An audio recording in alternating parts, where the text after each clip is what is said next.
విధ్వంస పాలనలో రాష్ట్రం తీవ్రంగా నష్టపోయింది. ఆంధ్రప్రదేశ్ను ఏకంగా అప్పుల ప్రదేశ్గా మార్చేసింది గత ప్రభుత్వం. ఒక్క కొత్త కంపెనీ తీసుకురాకపోగా ఉన్న కంపెనీల్ని పక్క రాష్ట్రానికి తరిమేసే పరిస్థితి మనందరం చూసాం. 1000 రూపాయలు పెంచేదానికి 5 సంవత్సరాలు వాళ్ళు తీసుకున్నారు. ఏకంగా జే బ్రాండ్ లిక్కర్తో విషం కంటే ప్రమాదమైన మద్యం అందించి 30,000 మందిని చంపి వేల కోట్ల రూపాయలు ధనాన్ని లూటీ చేశారు. అందుకే రాష్ట్రాన్ని కాపాడుకునే దానికే కూటమి ఏర్పడింది.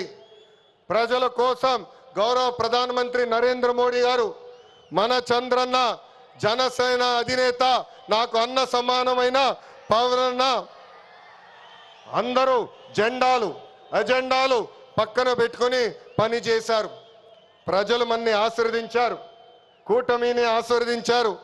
ప్రజా ప్రభుత్వం ఈరోజు ఏర్పడింది.